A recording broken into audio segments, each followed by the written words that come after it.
What's going on, guys? Welcome back to another stimulus update. So we have some very interesting news that's coming out today, and I want to break this down because I think it's it's odd that we're seeing this now as opposed to a little while ago. So here's what we know.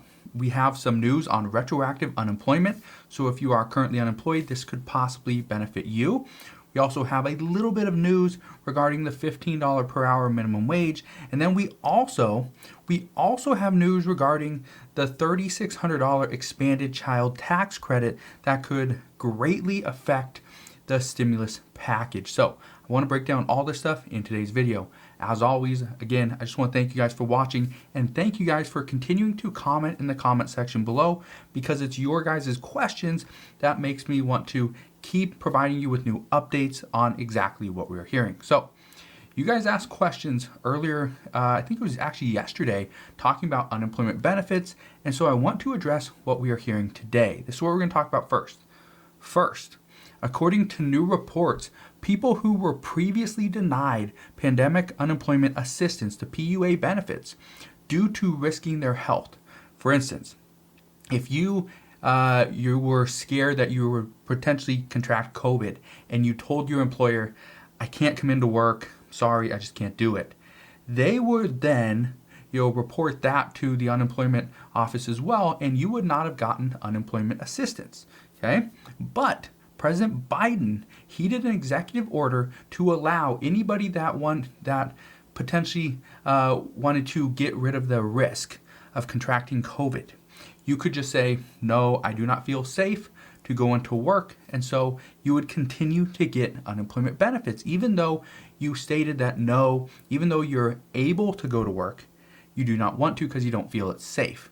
You would still get unemployment assistance. Well, now what we're hearing, and this is why this is a little bit odd, it's coming out now as opposed to weeks ago. Now what we're hearing is you are able to get unemployment benefits even before President Biden signed the executive order that permitted workers or allowed workers to object or oppose going back into work, and they decided to stay home and just collect unemployment benefits. So what we know now is if you were previously denied pandemic unemployment assistance for that one reason, I believe it's from January 6th. It's like the week after the new bill went into effect. So instead of starting on December 27th or 28th, I don't remember the exact day, it starts from January 6th all the way till now. So if you, or January 6th to I think the end of January, I think that's when the executive order went into effect. Things like January 28th or something like that. I don't know the exact date, but you would get you would get a retroactive unemployment check for the $300 per week plus your state benefits, and you would get that all the way from January 6th because you had to wait 1 week, from January 6th all the way till like the end of January. So you get like 4 weeks of state unemployment benefits plus that $300 per week. That's going to help out a lot of people in regards to unemployment. So that's the good news there. Let's talk about there's been a little bit of movement regarding the $15 per hour minimum wage. What we're hearing right now is that we're still waiting for the Senate parliamentarian to rule on this, whether or not this can be included into the stimulus bill, this $1.9 trillion package. But at the same time, there's also another issue with this that could be a problem with the parliamentarian as well, and we'll address that in just a minute. But today, Bernie Sanders tweeted this.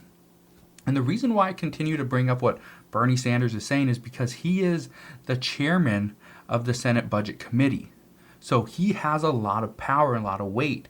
Right now, according to what he said on Twitter, he says, raising the federal minimum wage to $15 an hour would benefit 32 million workers and would give low-wage workers an extra $3,300 per year.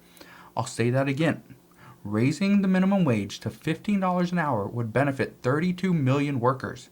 Let's get it done. He is not backing down. And we also heard that Democrats are not willing to negotiate the $15 per hour minimum wage. It's either $15 or nothing. Well, remember when Nancy Pelosi, she was stuck in her ways and she did not want to back down from the $600 billion for state and local governments, and so she technically got nothing. She didn't want to back down from the $1,200 stimulus checks, so we got nothing for like 6 months. And so now that's kind of what we're hearing again is Democrats want $15 or nothing. They don't want to negotiate to a $10 or even $11 that Mitt Romney is proposing, or even Joe Manchin is proposing, or excuse me, Mitt Romney is proposing that. It was Josh Hawley's proposing 16 something, or maybe Mitt Romney was. I have so many senators' names stuck in my head right now. It's just crazy. Everything that's going on right now, it's just ridiculous. Then you throw the stock market in it. You throw the Federal Reserve, couldn't do wires for like 3 hours yesterday. You throw in the 10-year Treasury yield is going up. So now the stock market's crumbling because people think that inflation's coming. The housing crisis is going to crash. It just keeps getting more and more complicated. But right now what we're hearing is we cannot wait. We can't wait because the American people need additional help. They can't rely on their employers anymore because right now employers aren't willing to give more and more money. There are Kroger stores here in the Seattle, Washington area that are just closing down because they don't want to pay the additional hazard pay. It's ridiculous, but that's what we're getting to. Even Nancy Pelosi said this today. She said, "We're waiting, as we all are, to hear from the Senate parliamentarian as to what will happen with the minimum wage piece of the legislation. Feel that we have a very, very strong argument and we have a very big need in our country to pass the minimum wage." And right now, everybody's waiting. If Nancy Pelosi is still waiting to hear from the Senate parliamentarian, and she has the most power in as a Democrat other than President Biden, obviously, but she is a very powerful individual as a Speaker of the House, and she's still waiting from the Senate parliamentarian. So it's not just us, you and I, that are still waiting on this ruling of the $15 federal minimum wage, which is essentially making everybody wait to get the bill passed, which is supposed to happen tomorrow. That's what Nancy Pelosi is stating.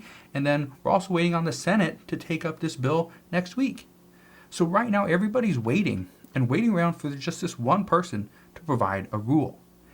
And right now, what I can tell you is we're not seeing much movement. We're seeing some new bills, new proposals and ideas considered being put in front of the Senate. Nothing's really happening in the House. They're kind of just waiting. The Senate's trying to pass or confirm cabinet members, but that's going very slowly. Some are saying that we're not going to get a couple because right now there's just no agreement on it.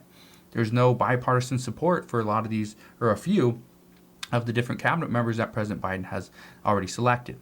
Now, let's get into the next change of this bill. And this is a huge one because this deals with the $3,600 child tax credit. What we are hearing, this is coming from a Huffington Post reporter. I know some of you guys don't like the Huffington Post. However, they do have some decent pieces. This one is coming from Arthur Delaney, pretty good reporter. He is saying that Democratic senators tell him they're not sure if a monthly advance payment of the expanded child tax credit will remain in their pandemic relief bill. This could be a parliamentarian problem. Here's what we know. According to the bill, according to the 591-page bill, the American Rescue Plan, what we know, let me pull it up really quick, what we know is that this bill, this tells us that this is supposed to be an expanded child tax credit that is supposed to go on our 2021 fiscal year tax return. So we won't file this till 2022, so like in another year. But what the bill states is we can start receiving or drawing from that tax credit. We can start drawing from it as of July.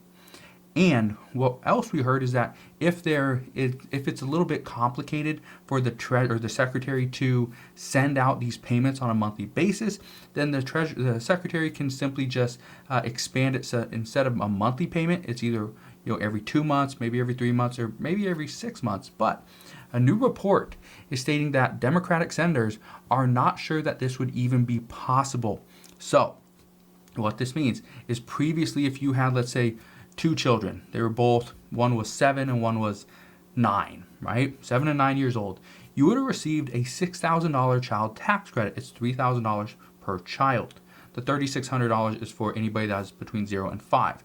So what we know is this would, instead of sending, if you would have got $6,000, $3,000 per child, that would come up to $500 per month that you would have received.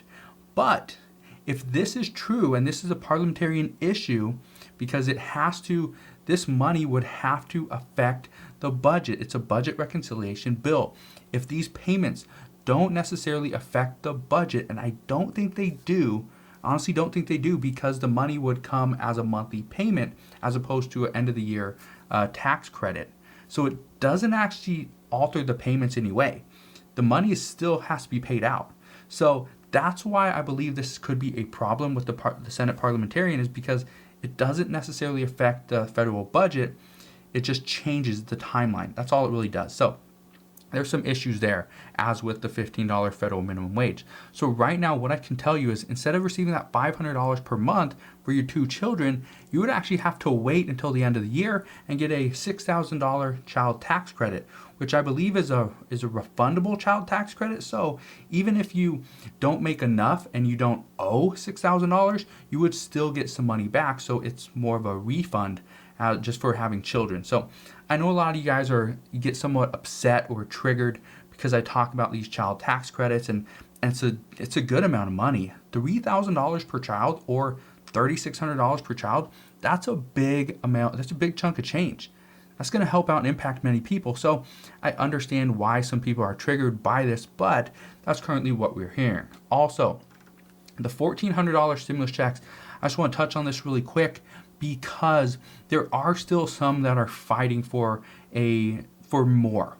They don't want the check to go from $1,400 to $2,000. That's pretty much been squashed. But they do want the amount of people that receive this to go up.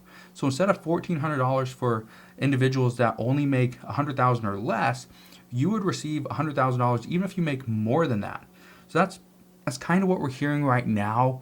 But again, that's something that President Biden is open to new ideas. He's open to hearing how we can make this package better, but at the same time, if we could make it cheaper.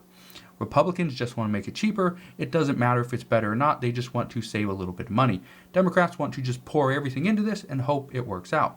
According to Janet Yellen and Federal Reserve Chairman Jerome Powell, they both state that it's better to spend more now when rates are low. But here's the problem. Rates could potentially be going up. Like I stated earlier in the video, the 10-year Treasury is actually going up. I think it went up like 0.75% or 0.75 points, whatever. Anyway, today it's like spiked up all of a sudden, which is crazy, but it did. And that was a big thing. The market started selling off. A lot of people are selling their stocks, losing a lot of money. It's just one of those things that's happening right now. There's a big shift in the stock market, and usually the stock market follows pretty well with how the economy is actually doing, except for 2020. That's been just a complete disaster. It's been on a completely different roller coaster than the economy. So right now, what I can tell you is things are changing. We don't know we don't know how much stimulus we're going to get, but according to many experts and a lot of economists, they are saying that the amount of stimulus that's coming to the American people is going to be so large that it will eventually cause inflation, which means the stuff that you are buying right now will be more expensive in the future. So just keep that in mind. Go out.